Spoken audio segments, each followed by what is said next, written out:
Buenas tardes, vamos a empezar ahora con el módulo de salud pública. Vamos a ver los 4 módulos: bioestadística, epidemiología, gestión y salud pública. ¿Ya? Hoy vamos a hablar de bioestadística, de, de epidemiología, de gestión. Ojalá lleguemos hasta categorización en gestión y lo que falta lo vemos la siguiente semana porque salud pública es bien extenso. Ok, vamos a empezar entonces con bioestadística. Vamos a tratarlo de la manera más rápida que se pueda. Tenemos 1 hora para este tema. Ya. Vamos a empezar. Cuando nosotros hablamos de estadística, tenemos que también clasificarlo, al igual que cuando hablemos de epidemiología, también vamos a clasificarlo en lo mismo. Acá vamos a hablar de estadística descriptiva y estadística analítica. Y cuando hablemos de epidemia, también hablaremos de epidemia descriptiva y epidemia analítica. Entonces empecemos. ¿Qué te dice la epidemiología descriptiva? La epidemiología descriptiva lo que te trata de evaluar son los hechos concretos, ya son los hechos concretos, muy bien, mientras que la estadística analítica te evalúa por medio de las probabilidades, ¿ya? Por medio de las probabilidades, ¿muy bien? Listo. Por ejemplo, ¿qué sería un hecho concreto?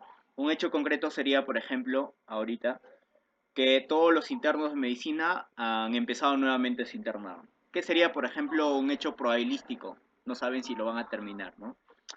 Entonces, es una forma fácil de aprenderlo. Estadística descriptiva son los hechos concretos, y esta de acá se va a estudiar con unidades de medida, como por ejemplo con la media, por ejemplo se va a estudiar con la mediana, ¿no es cierto?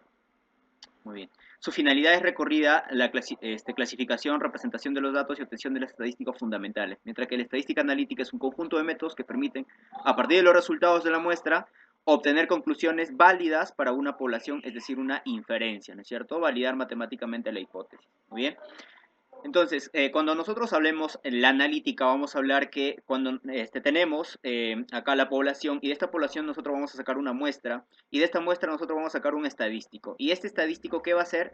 Va a tratar de hacer inferencia con respecto al parámetro de la población. Es decir, nosotros acá de la muestra vamos a sacar al final un estadístico y vamos a tratar de extrapolar los datos que hemos encontrado en la muestra a la población. Es decir, si por ejemplo encontramos una hemoglobina, acá por ejemplo si evaluamos a todos los de la Universidad Nacional de Cajamarca, una hemoglobina por ejemplo de 15, entonces esta hemoglobina lo tratamos de extrapolar a la población y decimos que la población universitaria obviamente, ¿no?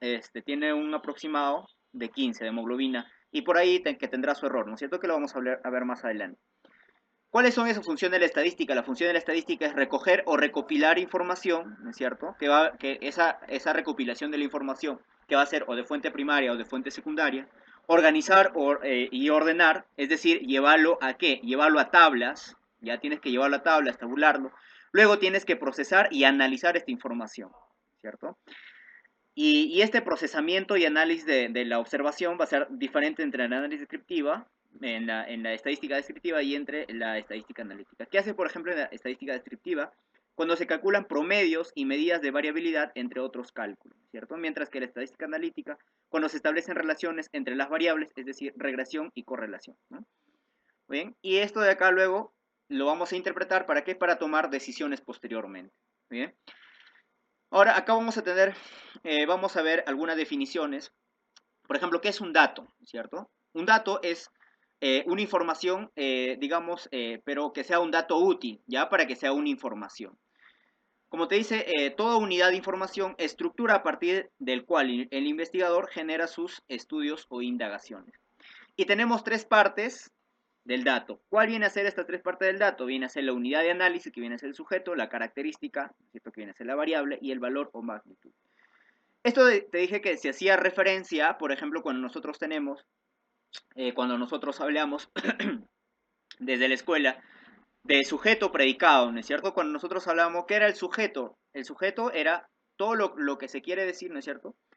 El sujeto era animal, persona o cosa, ¿no es cierto? Mientras que el predicado es todo lo que se decía a partir del sujeto, ¿verdad? Y es lo mismo, el sujeto viene a ser la unidad de análisis y la característica vendría a ser la variable y el valor a la magnitud. Y acá vamos a ver, por ejemplo, si es que nosotros decimos que vamos a calcular, por ejemplo, la glucosa, ¿no es cierto? Vamos a calcular la glucosa de los estudiantes, por ejemplo, de los estudiantes de Derecho, por ejemplo, ¿cierto? De la Universidad Nacional de Cajamarca, ¿muy bien? Ya, ese sería, por ejemplo, nuestra proposición, ¿es cierto? Entonces, ¿cuál sería el sujeto? El sujeto es la unidad de análisis. ¿A quién quiero evaluar yo? A los estudiantes, ¿cierto? En la unidad de análisis. ¿Quién viene a ser el valor? El valor viene a ser la glucosa, vendría a ser el valor, eh, vendría a ser la variable, y el valor o la magnitud, ¿qué viene a ser la glucosa? ¿La glucosa en qué se mide? ¿En variable cualitativa o en variable cuantitativa? En variable cuantitativa, ¿no es cierto? Entonces sería un tipo de variable cuantitativa, ¿cierto? Eso son entonces las partes que nosotros vamos a encontrar en un dato. Cuando nosotros hablamos o cuando nosotros queramos hacer una investigación o queramos decir algo de una población, hallar una prevalencia o lo que sea, tenemos que trabajar con una muestra. No podemos trabajar con la población porque la población es demasiado grande y uno nos quitaría bastante tiempo, otro es bastantes gastos, ¿no es cierto? Entonces, para esto también tenemos que ver otras definiciones, como por ejemplo marco poblacional y el marco muestral. El marco poblacional es totalmente diferente a nosotros decir de población, ¿ok? La población viene del marco poblacional. ¿Qué viene a ser el marco poblacional? Que había dicho que marco, una mnemotecnia, marco es un individuo, es decir, el marco poblacional viene a ser todos los individuos al que nosotros lo vamos a analizar. Mientras que la población viene a ser cada uno de estos, por ejemplo, marco va a tener una población, o sea, todo este marco poblacional va a tener una población de edad, va a tener una población de peso, ¿no es cierto? Va a tener una población de enfermedades, una población de estado civil, por ejemplo, ¿verdad? Entonces, todo esto de acá viene a ser las poblaciones. Y el marco muestral es todo aquello que se va a extraer del marco poblacional, ¿no es cierto? Por medio de técnicas de fórmulas que vas a establecer tu marco muestral. Y este marco muestral también va a tener muestras, por ejemplo, muestras de edad, de peso, igual, ¿no es cierto? Es decir, un marco muestral puede tener n muestras y un marco poblacional puede tener n poblaciones, ¿bien? ¿Y qué viene a ser la variable? La variable viene a ser la característica o la propiedad, ¿no es cierto?, que varía de un individuo a otro. Es decir, esta variable es la que va a variar entre un individuo a otro, ¿no es cierto? O de una determinación, observación a otra. Y acá tenemos tipos de variables. Una variable cualitativa, también denominada categórica, es necesario que lo aprenda la dos. Una variable cuantitativa, o también denominada numérica. La variable cualitativa o categórica se divide en nominal y se divide en ordinal. Por ejemplo, nominal, asma, por ejemplo, ¿no es cierto? Ordinal, por ejemplo, estado nutricional. Es decir, vamos a decir, desnutrido, leve, moderado y severo. Por ejemplo, deshidratación, leve, moderado y severo. Es decir, el ordinal cumple un orden, ¿ok? Por ejemplo, el Apgar. ¿Qué viene a ser el Apgar? El Apgar, si bien es cierto, se mide por números, viene a ser una categoría, una variable categórica tipo ordinal. Porque cuando tú lo empiezas a agrupar el Apgar, ¿no es cierto? Cuando lo empiezas a agrupar el Apgar y dices 7 a 10, dices 6 a 4 y dices de 0 a 3, por ejemplo, ¿no es cierto? Ahí estás diciendo que, bueno, es normal, esto es una depresión moderada y una depresión severa. Entonces, ahí, por ejemplo, miras el Apgar. ¿En qué, por ejemplo, también vas a utilizar una variable cualitativa ordinal? Por ejemplo, en la escala de coma de Glasgow. ¿Cuál es otra de las características para que tú diferencies una variable cualitativa de una cuantitativa? Es que la cuantitativa tiene unidades de medida. Ya tiene unidades de medida. Dime, ¿el Apgar tiene unidades de medida? Tú puedes decir acá alguna unidad de medida. ¿El Glasgow tiene unidad de medida? No tiene unidad de medida. ¿Ok? Entonces se convertirá en una variable cualitativa categórica. Por eso acá, teniendo números, se puede convertir en una ordinal. ¿Ok? Por ejemplo, la escala del dolor también será una escala, un tipo de variable ordinal. ¿Muy bien?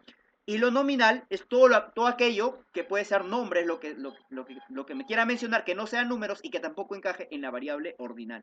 Y hay otra variable también, por ejemplo, acá, que tenemos la variable nominal que se llama la dicotómica.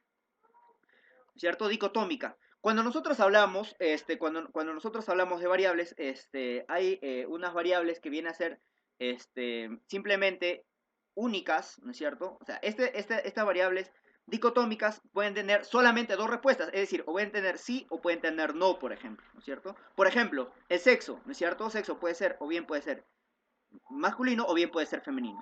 A eso se le define una variable dicotómica, ¿ya? Que solamente tiene dos respuestas, nada más, ¿no? En la variable cuantitativa numérica se divide en discreta y se divide en continua. ¿Cuándo llamamos discreta? Cuando son números enteros, ¿ok? Cuando son números enteros. ¿Y cuándo llamamos, cuando llamamos que son una variable continua? Cuando son, incluye a los enteros y también incluye a los decimales. Entonces, cuando tú encuentres una variable cuantitativa, tienes que preguntarte, ¿esta variable me acepta coma decimal o no me acepta coma decimal? ¿Me acepta fracción o no me acepta fracción? Por ejemplo, hablábamos de la glucosa. ¿La glucosa me acepta o no me acepta coma decimal? Claro, tú puedes decir, por ejemplo, 100, no sé, 110.5, por ejemplo, de glucosa, ¿no? Por ejemplo, la hemoglobina también, hemoglobina puedes decir 13,5. Dime, ¿la presión arterial qué será? ¿La presión arterial será una variable discreta o será una variable cuantitativa? Si bien es cierto, tú siempre dices 110 sobre 70, 120 sobre 80, lo expresas en valores enteros, pero también acepta fracción. Es decir, es correcto decir que tú puedes tener una presión arterial de 125,5 sobre 80,3. O sea, es correcto decir, ¿no es cierto? Entonces, esto de acá, lo que acepta fracción, lo que acepta coma decimal, será una variable cuantitativa, continua, mientras si es que no acepta una variable, perdón, una coma decimal, será una discreta. Por ejemplo, número de epicrisis, asma, por ejemplo, número de hijos, ¿no es cierto? Será una discreta, ¿no? Bien. Y acá tenemos las escalas de medición, es decir, cada una, nosotros vamos a tener las variables y cada una de estas escalas tenemos que colocarla en su respectivo casillero, ¿no es cierto? O sea, cada variable en su respectivo casillero. Entonces acá vamos a tener las variables cualitativa, y acá vamos a tener la variable cuantitativa, es decir, la variable también, la variable cualitativa de tipo nominal lo pondrás dentro de la escala nominal. La tipo de variable cualitativa ordinal lo pondrás dentro de la escala ordinal, ¿ok? Y la cuantitativa tienes otros dos, ¿no es cierto? La cuantitativa de intervalo y de razón. Ojo, esto de acá, cuantitativa, no es continua, nada, nada. Acá estamos hablando de escalas, y las escalas son 4, ¿ya? Que se parezcan la variable cualitativa a las que habíamos visto anteriormente, sí, ¿ya? Entonces acá tenemos la variable cuantitativa. Esta variable cuantitativa puede ser intervalo y de razón. ¿Cuál es la diferencia? Es que entre la variable de intervalo, acá lo que vamos a ver es el cero absoluto. O sea, tenemos que ver cómo está el cero en cada una de estas variables. Si es que el cero no te refleja ausencia de magnitud, es decir, este cero significa algo, será una variable de intervalo. Pero si es que el cero significa o no significa nada, digamos, lo que hay más bien refleja una ausencia total de la magnitud, eso será una de razón. ¿Ok? Por ejemplo, el intervalo, te había hecho una pregunta clásica, por ejemplo, de temperatura, ¿no es cierto? Temperatura 30 grados Celsius, también podemos decir 0 grados Celsius. ¿Acaso no te indica nada? Sí te indica algo, ¿no es cierto? Si es que lo quieres convertir a Fahrenheit, será otro valor. O sea, este 0 no refleja ausencia de la magnitud. ¿Ok? Son datos cuantitativos, orden entre sus valores, igual diferencia entre los valores sucesivos de la escala, valor 0 de la escala no es absoluto, ¿no es cierto? No refleja ausencia de la magnitud, mientras que acá este 0 sí es absoluto, refleja ausencia de la magnitud, por ejemplo, peso, por ejemplo, talla, ¿no es cierto? 0 kilogramos no te representa nada, pues no hay ningún peso. Talla, igual, ¿no es cierto? Muy bien. Y esas variables tenemos que colocarle en un gráfico. Y para eso vamos a tener los gráficos de barras, los gráficos de sectorial, o también denominado pastel, pictogramas, ¿no es cierto? El histograma que vamos a mencionar acá. Por ejemplo, la variable cualitativa se puede representar en qué tipo de gráficos, en un diagrama de barras, diagrama sectorial y en pictograma. ¿Cuál es la diferencia entre cada uno de ellos? No hay ninguna diferencia. Simplemente a quien le guste representarlo en barras, lo representan en barras. Si a quien le gusta representar en pastel, lo puede representar en pastel. No hay ningún problema. Y si es que te gusta dibujar, pues hazlo en pictograma, ¿no es cierto? Por ejemplo, si tú quieres, en pictogramas, por ejemplo, si tú quieres ver cuántas personas, por ejemplo, número de personas que van ahí, por ejemplo, en bus, en bicicleta y caminando. Es decir, en pictograma acá vas a dibujar todos los buses que van a utilizar, los que van caminando, ¿no es cierto? Los que van caminando y los que van, por ejemplo, en bicicleta, ¿no es cierto? Ok. ¿qué tenemos que ver acá? En este diagrama de barras, el más alto, ¿qué te representa? El más alto lo que te va a representar es la frecuencia, es decir, el que tiene mayor cantidad. Igual acá, el que sea más grande te representa la frecuencia, es decir, la mayor cantidad. ¿Y el ancho? ¿Te representa algo el ancho? No, el ancho no te representa absolutamente nada, ¿ok? Esa es su diferencia que lo vamos a hablar con el histograma, ¿bien? Listo. Y las variables cuantitativas, vamos a tener las discretas y las continuas. Las discretas se va a graficar en un diagrama de barras, es decir, como una variable cualitativa, pero también podemos graficarlo en una que se llama en tallos y hojas. ¿Y a qué se refiere tallos y hojas? Es, por ejemplo, nosotros tenemos acá 24, tenemos 27, por ejemplo, tenemos 36, 38, 39, tenemos 41, 40, por ejemplo. Y esto de acá, como son valores enteros, por eso es que se puede utilizar acá en este diagrama de tallos y hojas, ¿qué hacemos? Cogemos el primer número, colocamos acá 2 y colocamos acá 24 y el otro número que será 27, ¿cierto? El otro número que es, colocamos el 3. ¿Cuántos? El 3 acá, colocamos 3, 6, será 36, 3, 8 y 3, 9, ¿correcto? Y el otro será 4, 41 y el otro acá 0, 40. Había venido una pregunta de examen en el que te decía cuántos datos se estaba expresando en la siguiente imagen. Entonces, solamente lo que tú tendrías que hacer es juntar de nuevo y convertirlo en esta forma de acá. O simplemente contar todo lo que se encuentra a la derecha. 1, 2, 3, 4, 5, 6, 7. 7 datos tiene. Muy bien, a eso se refiere con el tallo y hojas. En las variables, continuas, ¿no es cierto? Cuantitativa continua, ¿qué vamos a expresar nosotros? Histograma. Porque acá, recuerda que las continuas acepta fracción, acepta coma decimal, ¿no es cierto? ¿Y cuál es la diferencia con el histograma? Con el diagrama de barras, es que la altura también te representa frecuencia, pero el ancho ya te representa intervalo, ¿ya? Intervalo, muy bien. Esa es su diferencia, ¿no es cierto? Y por eso es que acá vamos a encontrar ya las barras más pegadas, a diferencia de acá que pueden estar separadas, ¿no es cierto? Y cuando tú lo empiezas a juntar, a sumar cada uno de estos, a sumar, cuando nosotros hablemos de la frecuencia, ¿no es cierto? Tenemos frecuencia relativa, ¿no es cierto? Frecuencia absoluta, frecuencia acumulada. Recuerdas que acá va la cantidad, acá va en porcentaje. Y cuando nosotros hablamos de frecuencia acumulada, recuerda que se sumaba, ¿no es cierto? Colocabas el primero, sumabas el segundo y ibas sumando. Y cuando sucede eso, cuando vas sumando, cuando hablas de frecuencias acumuladas, lo representas en ojiva. Muy bien, y si que tú quieres representarlo esto en forma de una campana, lo que haces es unes los puntos medios y lo vas a representar en la famosa llamada la campana de Gauss, ¿no? Bueno, no ha salido ahí. Pero esta es la campana de Gauss, lo que se representa, ¿ok? Entonces, la campana de Gauss me va a representar variables cuantitativas continuas, ¿ok? Muy bien, entonces ya te había dicho que tiene que aceptar fracción y además para el gráfico sobre todo, mira, para el gráfico dice una variable cuantitativa continua, entonces una línea continua, continua, continua y sigue continua, ¿no es cierto? Ya te dije, hay mnemotecnias que son inexplicables, que solamente se sienten, ¿ya? Por ejemplo, acá tenemos una pregunta. Cuando tenemos un conjunto de datos agrupados y ordenados y la variable de un estudio es discontinua o es discreta, mira, discontinua o discreta es una variable cuantitativa, y tú recuerdas, cuantitativa, hay dos formas de representarlo.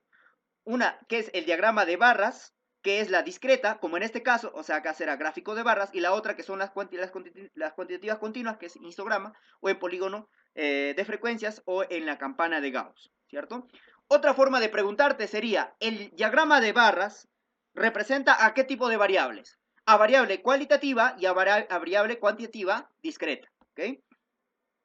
Ahí está en el Quizlet, lo puedes revisar. Ya algunas cositas y algunas cosas que también voy a ir agregando, ¿ya?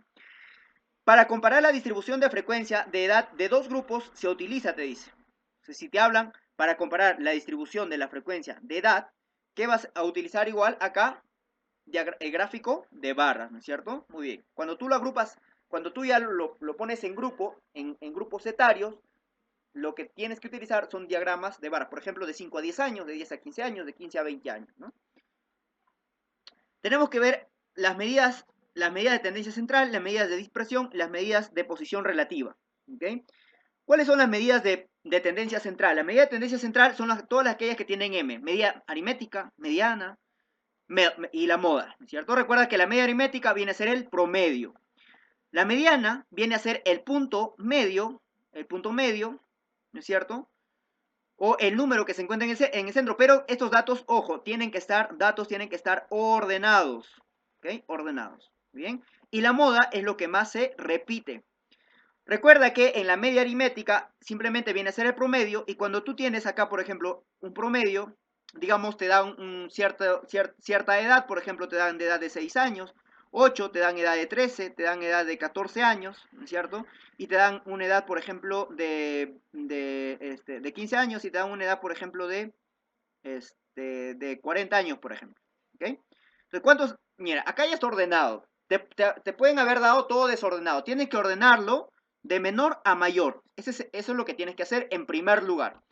¿Cuántos datos tienes acá? 2, 4, 6 datos, ¿cierto? Entonces, si te preguntan cuál es la media aritmética, simplemente lo sumas todos estos números y lo divides entre 6. Ese viene a ser el promedio, recuerda tus notas del colegio. Mientras que la mediana, tú coges al número central. ¿Y cuál es el número central? Bueno, acá no tengo, entonces coges los dos números, estos dos números, y lo divides entre 2. ¿Cuánto te va a salir? 13,5. Y 13,5 viene a ser tu mediana. ¿Cuál es otra de las características de la media y la mediana? Es que la media se afecta por los valores extremos. Acá tienes 40 y se va a afectar por ese valor extremo porque lo vas a dividir entre todo. Es decir, la media aritmética tiene en cuenta a cada uno de estos valores, mientras que la mediana solamente a los valores centrales, pues nada más. Por eso es que la mediana no se afecta con los valores extremos. Es otra de las características que ha sido pregunta de examen. ¿Okay? Las medidas de dispersión, vamos a tener la desviación estándar, la varianza y el coeficiente de variación. Muy bien. Estas de acá se van a representar, depende si es que estamos hablando de una representación simétrica o de una asimétrica, ¿no es cierto? Cuando nosotros hablamos de simetría, es decir, es una curva simétrica, ¿qué empleamos, por ejemplo? Si es que es simétrica, utilizamos la mediana, perdón, la media, y utilizamos la desviación estándar. Si que es asimétrica, lo que vamos a utilizar es la media, la mediana, ¿ya? Y lo que vamos a utilizar es el coeficiente de variación o el rango, el coeficiente de variación o el rango intercuartílico, ya que lo vamos a mencionar más adelante. Las medidas de posición relativa, estas medidas de posición relativa van a ser los cuartiles, los quintiles, los deciles, los percentiles. Creo que tenemos por acá, a ver. ¿Cuándo elegimos media y cuándo elegimos mediana? Entonces nosotros tenemos que evaluar primero si es que estos datos tienen valores extremos o no tienen valores extremos. Si que estos datos tienen, esos valores son muy altos o si son muy bajos. Ya te dije, si es que sucede eso, entonces se tratará de una asimetría, ¿cierto? Es decir, acá hay, por ejemplo, un valor extremo. Y este valor extremo, tú no lo puedes utilizar acá la media. ¿Qué tienes que utilizar? La mediana, ¿ok? Mientras que, si es que no sucede eso, estaríamos hablando de una población simétrica y acá sí puedes utilizar la media, ¿bien?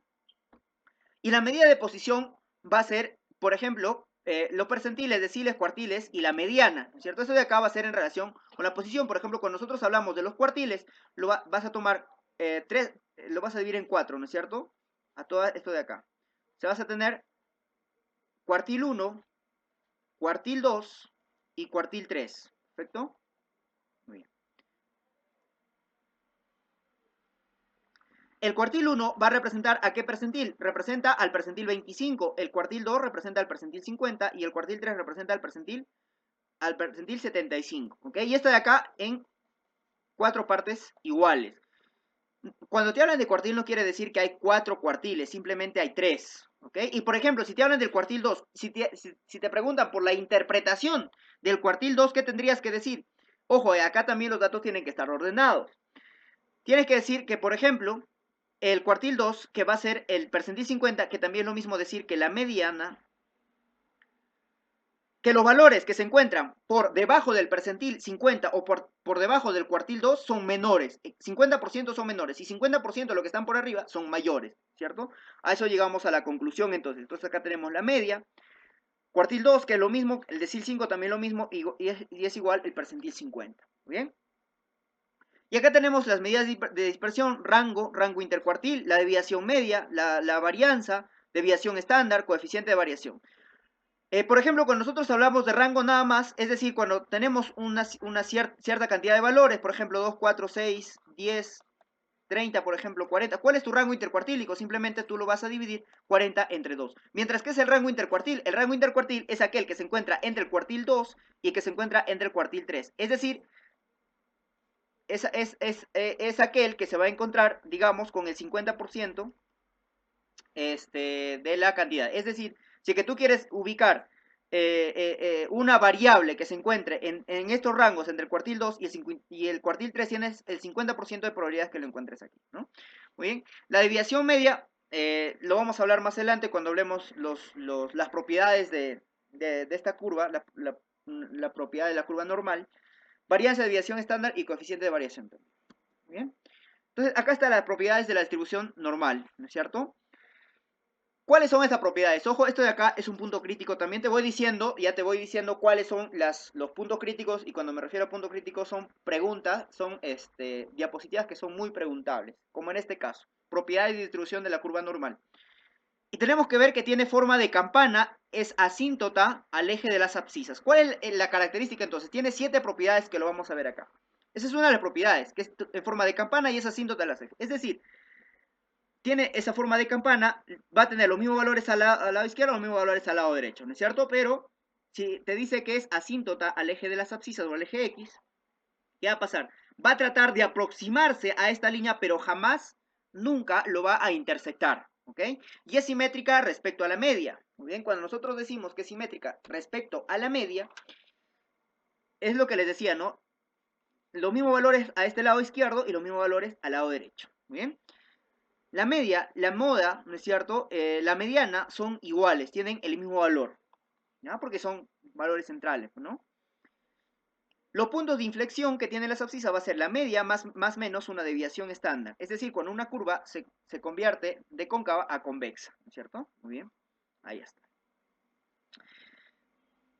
Independientemente de la mediana y la desviación estándar, la curva te dice el área bajo la curva es 1, es decir, 100%. Todo el área que se encuentre bajo la curva es 100%. ¿Qué otra característica tenemos?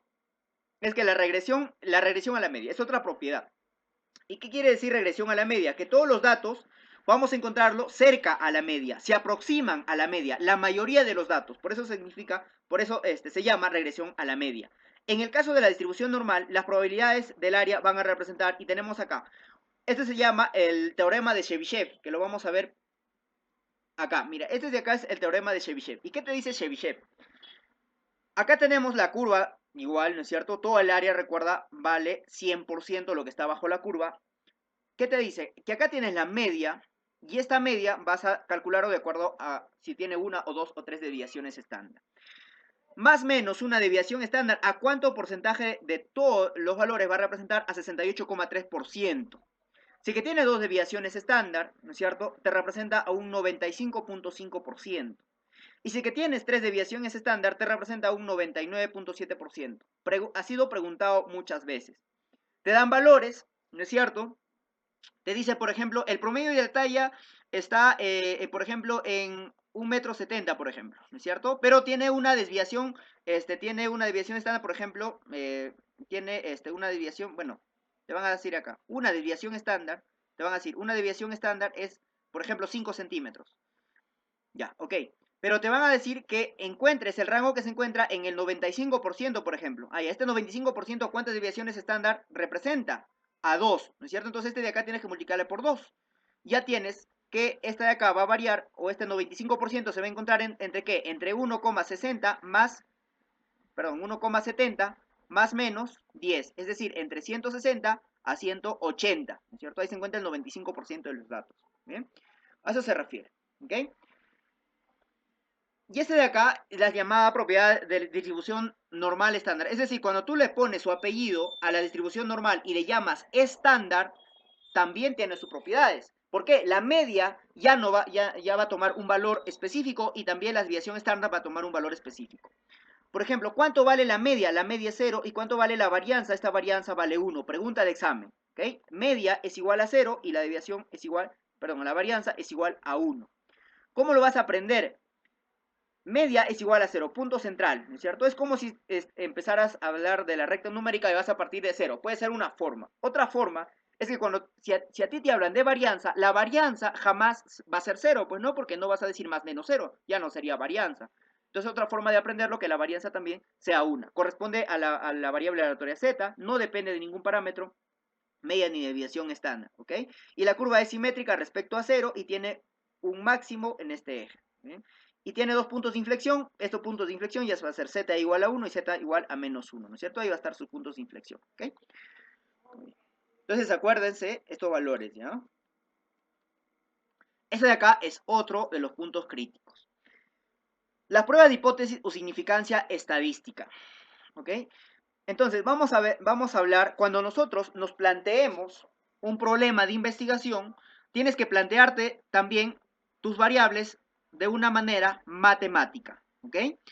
Y cuando dices de una variable de una manera matemática, por ejemplo, tú quieres probar y dices, el tabaco, tú dices, el tabaco produce cáncer de pulmón, ¿ya? Muy bien, eso es lo que tú quieres probar, ¿no es cierto? Ya luego vas a crear tu pregunta y todo, ¿no es cierto? Pero esa va a ser tu variable. El tabaco produce cáncer de pulmón, ¿ok? Ese de ahí, ¿qué vendría a ser tu variable? Tu hipótesis alternativa, ¿no es cierto? ¿Y qué vendría a ser tu hipótesis nula? Tu hipótesis nula vendría a ser que el tabaco, lo niega simplemente, ¿no es cierto? El tabaco no produce cáncer de pulmón, ¿no es cierto? Y los investigadores, o en tu caso, si es que vas a hacer un trabajo de investigación, tienes que hablar de tus hipótesis alternativa y tu hipótesis nula, lo que siempre, todo investigador lo que quiere probar es la hipótesis alternativa. Eso es lo que quiere probar. A esto es lo que quiere llegar, ¿no es cierto? Muy bien.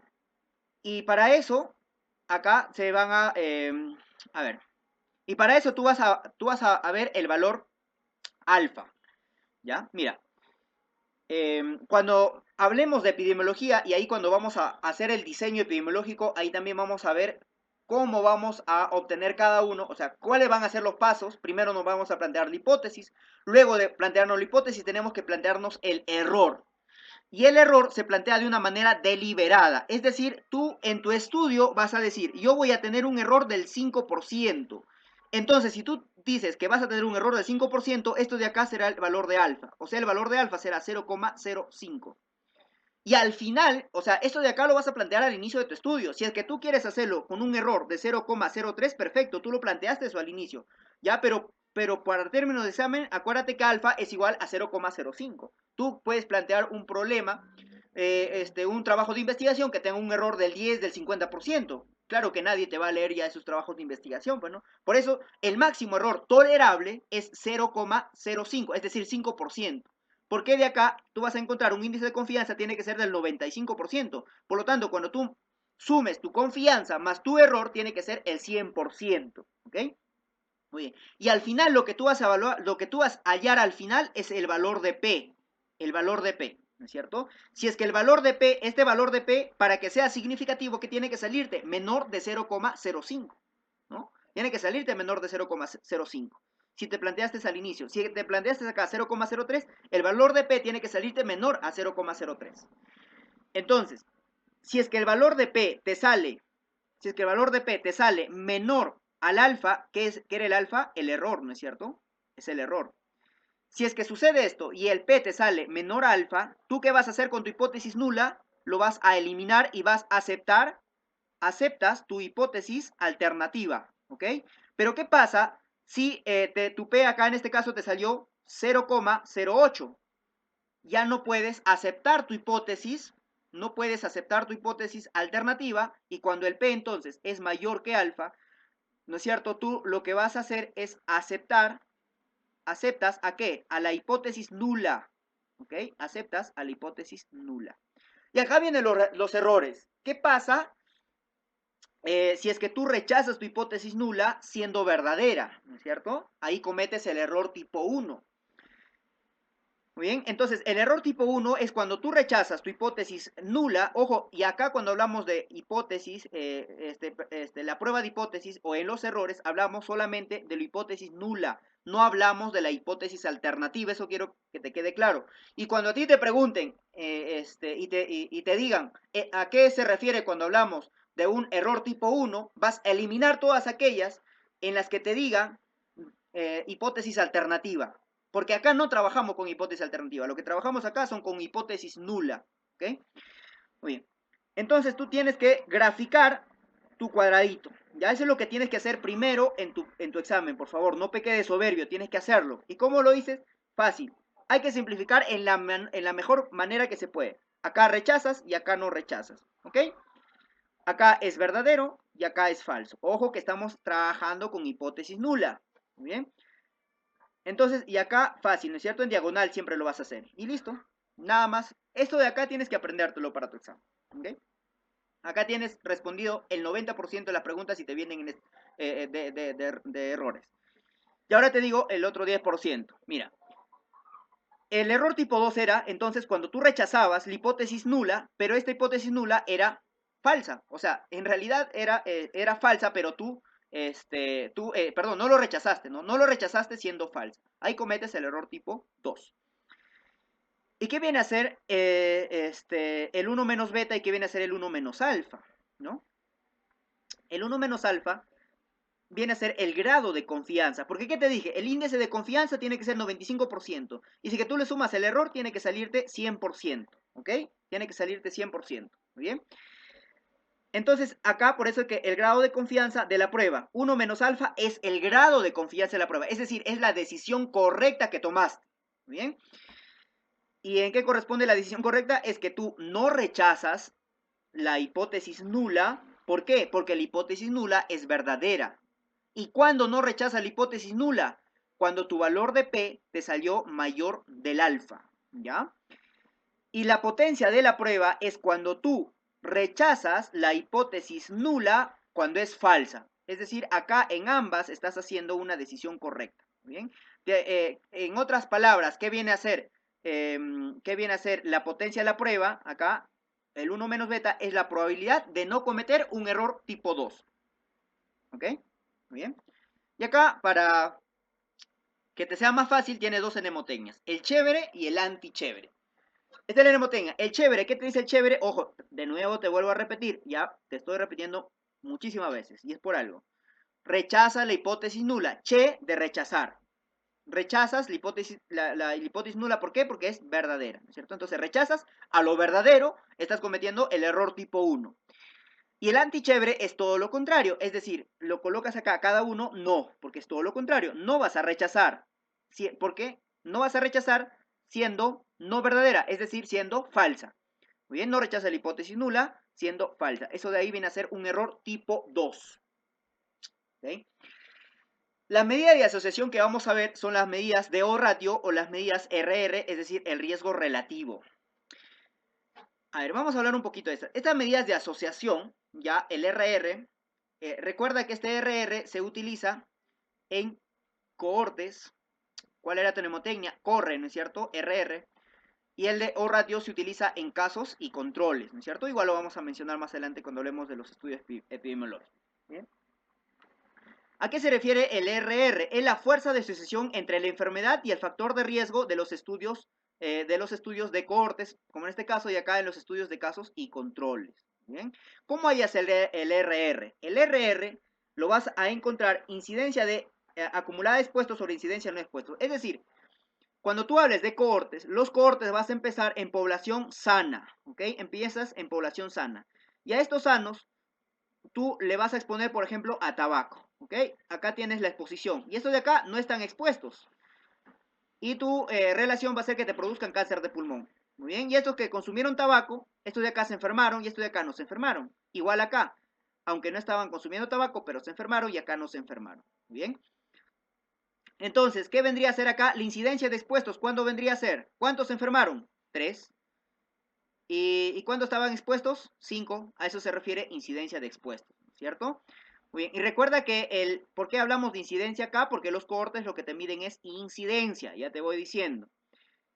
Y acá en los no expuestos, ¿cuánto será la incidencia de no expuestos? ¿Cuántos se enfermaron? 1. ¿Cuántos estaban expuestos o no estaban expuestos? 4, ¿no es cierto? Entonces, ese vendría a ser la relación. O sea, vendría a ser 3 sobre 5 sobre 1 sobre 4, ¿no es cierto? Eso vendría a ser entonces el RR. Y cuando este RR te salga mayor a 1, ¿qué quiere decir? Que es factor de riesgo. Si que te sale este RR 0, ¿qué quiere decir? que no hay asociación, ¿ya? Es decir, no te produce la enfermedad, o sea, no te agrava peor y tampoco te disminuye la enfermedad, ¿no es cierto? O sea, no hay asociación cuando te sale 0. Muy bien. Pero, ¿qué pasa si es que te sale menos de 1? Si es que te sale menos de 1, quiere decir que es un factor protector, ¿no es cierto? Por ejemplo, que había venido una pregunta de examen en el que te decía, hay pacientes que consumen fibra. El consumo de fibra, te decía, la relación del consumo de fibra y la disminución del cáncer de colon, por ejemplo, ¿no es cierto? Aunque no tiene mucha relación, lo habíamos visto en gastro, ¿no es cierto? O en cirugía, creo lo vimos. Entonces, si es que este RR te sale menos de 1, ¿a qué conclusión llegarías? Que la fibra realmente te protege del cáncer del cáncer de colon. Muy bien. ¿Y a qué se refiere eso? Por ejemplo, si tienes, menos de 1, hablaríamos de 0, por ejemplo, 0,5. Es decir, estos pacientes van a tener 0,5 veces menor de producir cáncer de colon, los que consumen fibra. Y en el tabaco, por ejemplo, si el que te sale, por ejemplo, 3,4, ¿qué quiere decir con este 3,4? Que los que fuman tienen 3,4 veces mayor de producir cáncer de pulmón en relación a los que no fuman. Esa vendría a ser la interpretación, ¿ok? Y lo mismo sucede con el OR. Solo que el OR simplemente viene a ser la relación de productos cruzados, ¿no es cierto? Porque acá vas a tener, al final lo que te va a quedar en los productos cruzados, ¿no? A por D y B por C. Pero primero, ¿qué tiene la relación? Mira, A sobre C, ¿ya? Es decir, tienes acá los casos, tienes acá los controles, ¿no es cierto?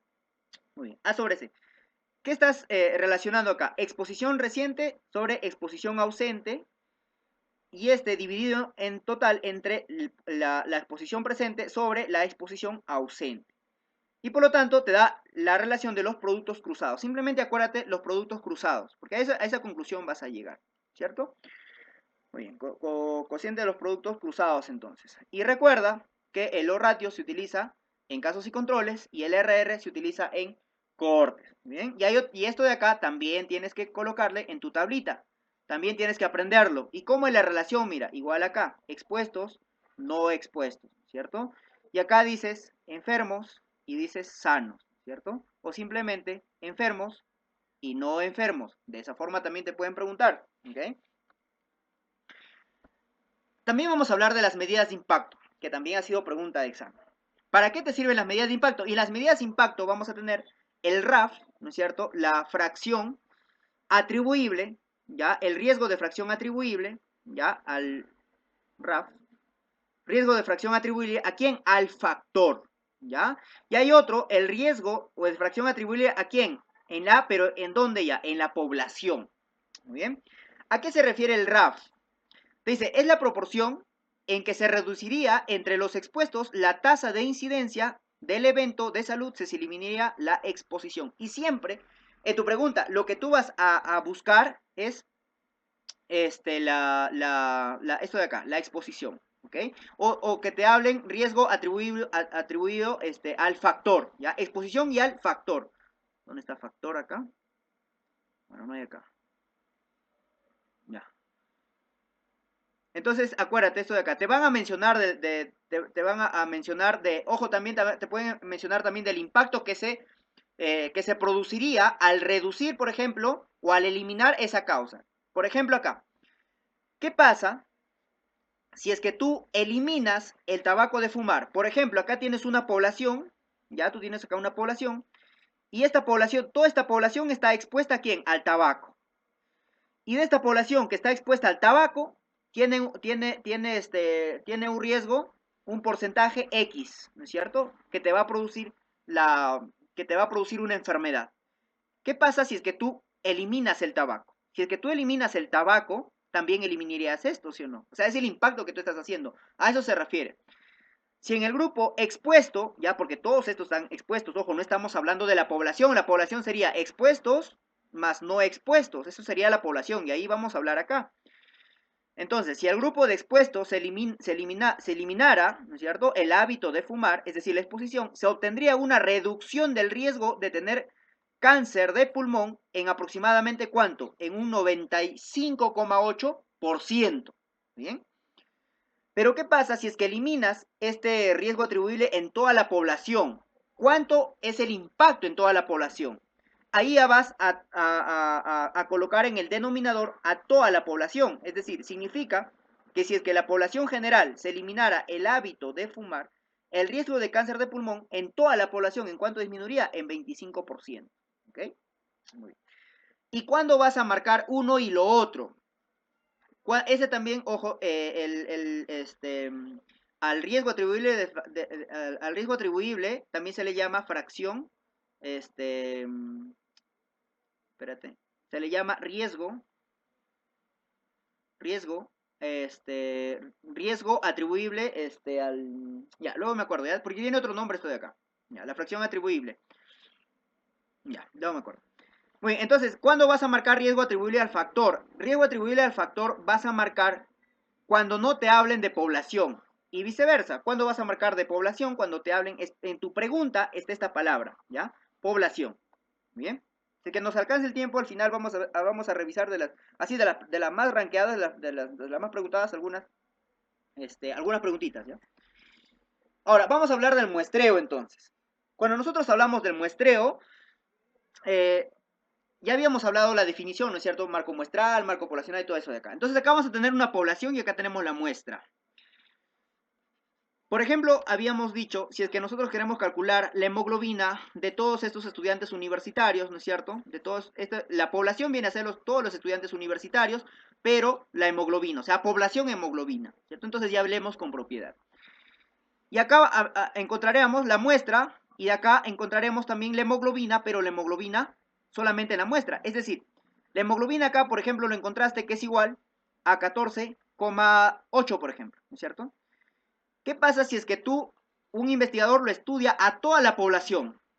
Si es que lo estudia a toda la población, bueno, encontraría quién, el parámetro, ¿no es cierto? Encontraría, recuerda, P de parámetro, ¿ya?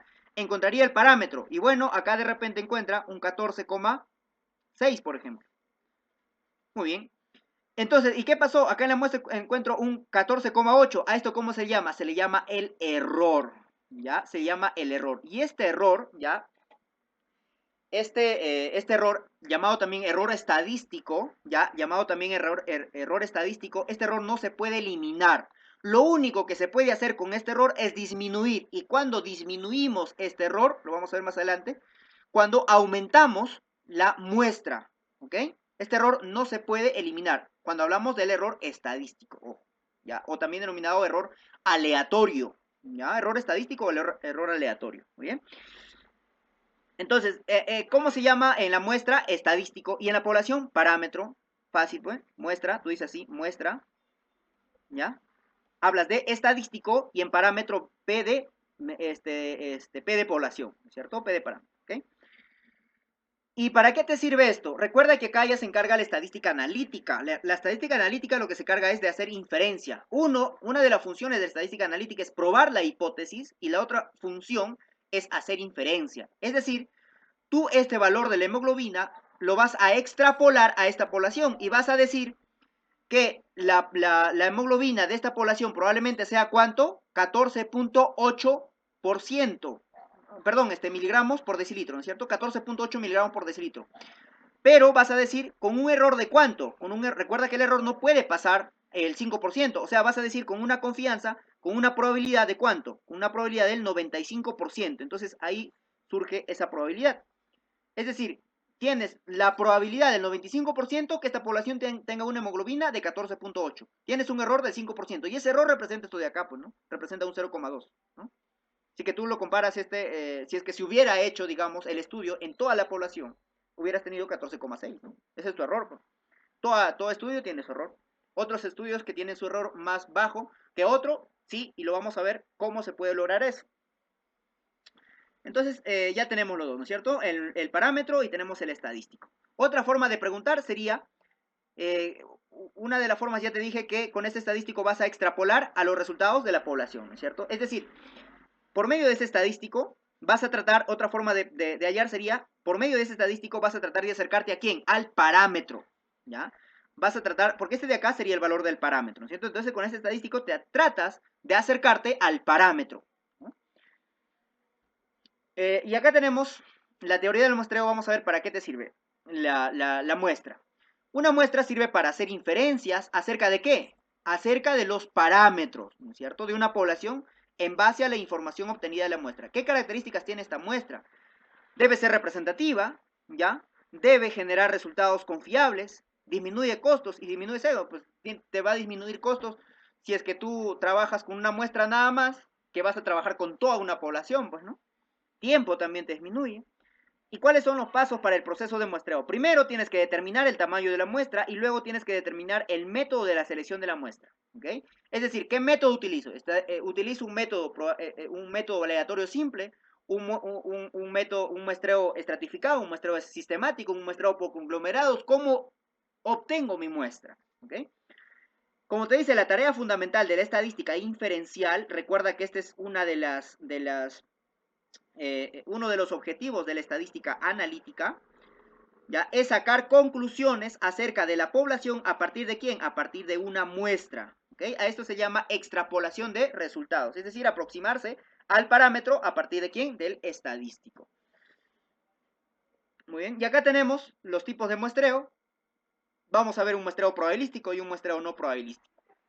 El muestreo probabilístico es aquel que va a tener alguna probabilidad de ser elegido. Es decir, tú tienes acá un aula y de esta aula tú dices, a ver, voy a sacar una muestra y dices, voy a emplear un muestreo aleatorio, por ejemplo, es decir, sorteo. Todos tendrán una probabilidad de salir, por ejemplo, acá son 50. Claro, tienen 1 en 50 de salir, ¿no es cierto? Así que tú haces, por ejemplo, promedio de un sorteo y sacas rifa. Por ejemplo, lo que sucede en una rifa, ¿no es cierto? Es decir, la probabilidad te dice de ser seleccionado es mayor que 0. ¿Ya? La probabilidad de ser seleccionado es mayor que 0. En ningún momento va a ser 0. Mientras que en el no probabilístico, tú tienes acá tu salón de clases y dices, a ver, voy a escoger a todos los 10 primeros. Dime, ¿tendrá alguna posibilidad de salir el último? No tiene ninguna posibilidad. Por eso que este tiene una probabilidad de ser seleccionado 0. A eso se le llama no probabilístico, ¿cierto? No tiene ninguna probabilidad, a eso se refiere. Muy bien, entonces te dice acá, todas las unidades tienen igual probabilidad de participar en una muestra, se puede calcular el error muestral, ya, lo que te hablaba hace rato, la elección de cada unidad muestral es independiente de los demás, es decir, esta muestra de acá es independiente a la probabilidad de que lo saques esta muestra de acá, ¿ya?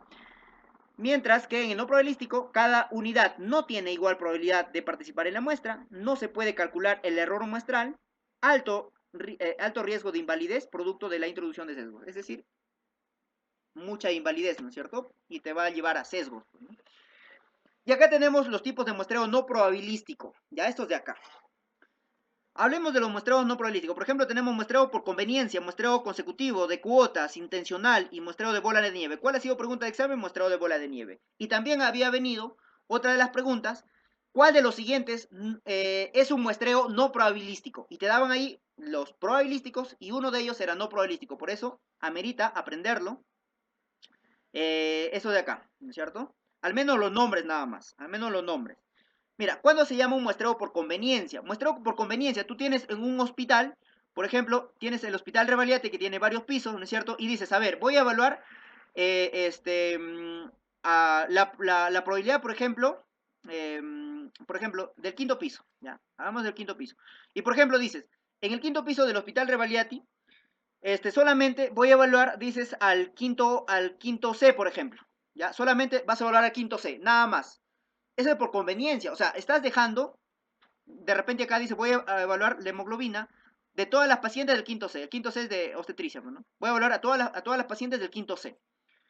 Pero no estás evaluando del quinto B, no estás evaluando del quinto A, ¿no es cierto? Eso de ahí viene a ser por conveniencia. El muestreo consecutivo viene a ser casi lo mismo del muestreo por conveniencia. Este muestreo consecutivo es la mejor muestra no probabilística. ¿Por qué?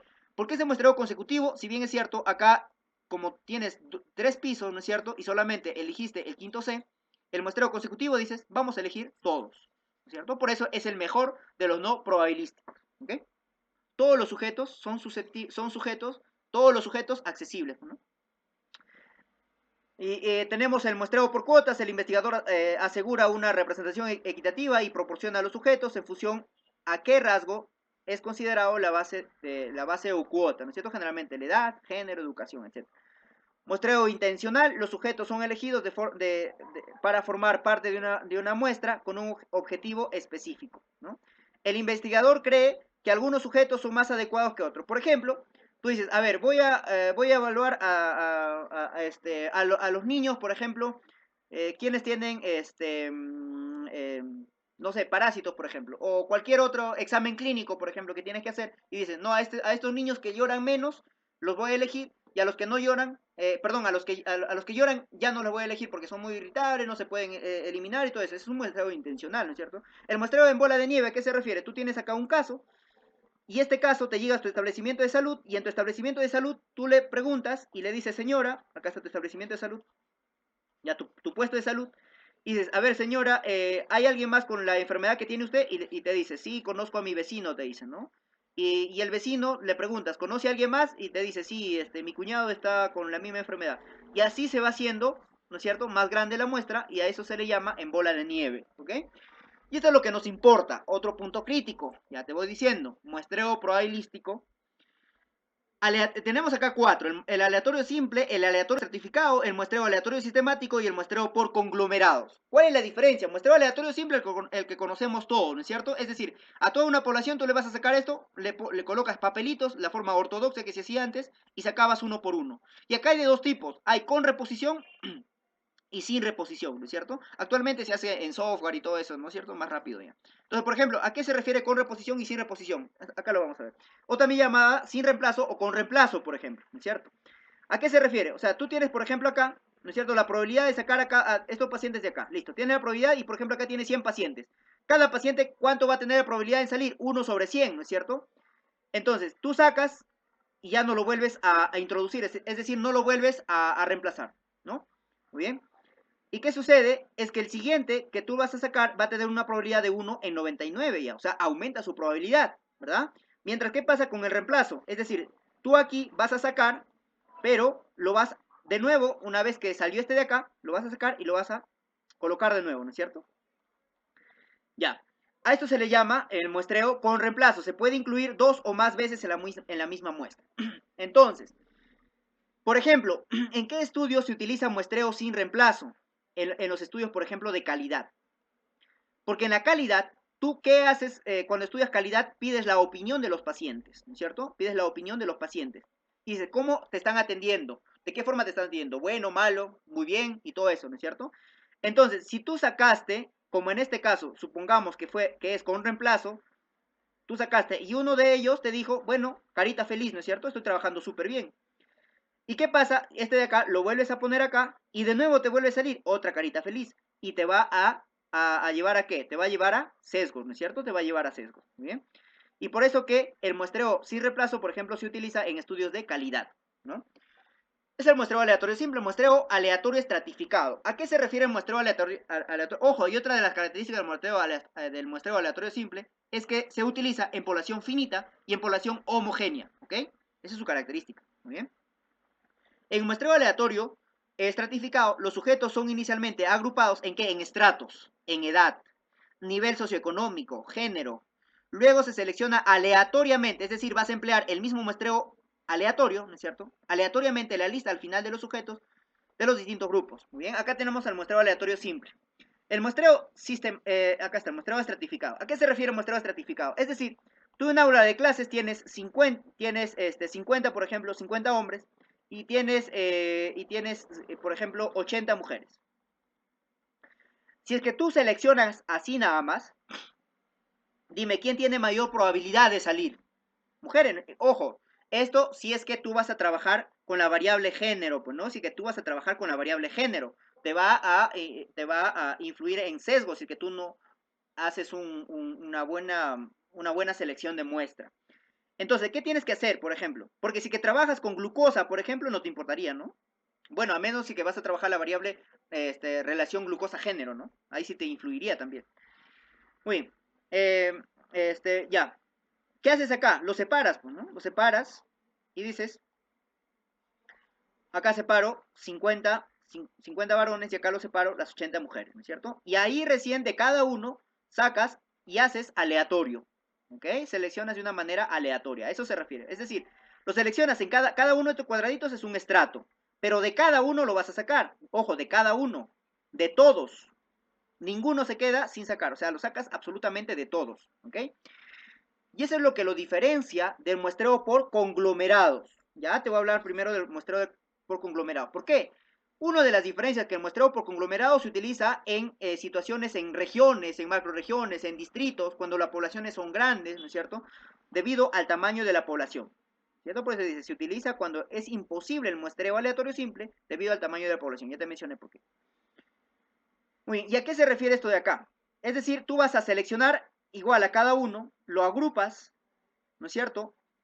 Y ya tienes ahí tu muestreo por conglomerados, pero simplemente tú vas a sacar de cada uno de estos de acá. Es decir, de cada uno de estos que está pintado, sacas muestreo aleatorio. Haces un muestreo aleatorio, no lo sacas de todos. No lo sacas de todos. Eso es lo que lo diferencia del muestreo estratificado. Y el muestreo aleatorio sistemático es fácil, ¿no? El muestreo aleatorio sistemático tienes 500 personas y de estas 500 personas tienes que evaluar su glucosa en sangre. Bueno, pero tienes que saber seleccionar, ¿no es cierto? Y de esas 500 personas, el primero, lo sacas por aleatorio simple, ¿ok? Lo sacas la primera muestra, el número 1. De esos de acá, de esos 500, vas a sacar, por ejemplo, 50 pacientes nada más, ¿no es cierto? Esa va a ser tu muestra, ¿no? Esta es tu población, pues, ¿no? Muy bien, el primero entonces va a ser por aleatorio simple y el segundo ya va a ser por aleatorio sistemático. O sea, ¿qué te quiere decir? Tú tienes 500, esa es tu población. Tamaño de la muestra, población. Tamaño de la población primero, ¿no es cierto? Sobre el tamaño de la muestra. Entonces, 500 sobre 50, ¿cuánto te va a salir? 5. Es decir, lo vas a elegir de 5 en 5. Por lo tanto, si el primer paciente lo elegiste, ya el primer paciente, por ejemplo, que estaba en la posición 20. Muy bien, el siguiente paciente, el que va a estar en la 25, el otro paciente que va a estar en la 30 y así, ¿no? Hasta llegar a los 500. ¿Bien? A eso se refiere. Ok, te dice, es usada en una población es finita y cuando es heterogénea, ¿ya? Homogénea, aleatorio, ¿no es cierto? Aleatorio simple. Muy bien. Y acá, cuando es heterogénea, procedimiento de utilizar, arranque aleatorio, eso es lo primero que haces. Primero, aleatorio, ¿no es cierto? Y consiste en enumerar los elementos de la población y luego este valor que te sale, ¿no? El valor de K, ¿ya? Cada cuántos números lo vas a elegir, ¿bien? Ya ahí tienes para que lo leas.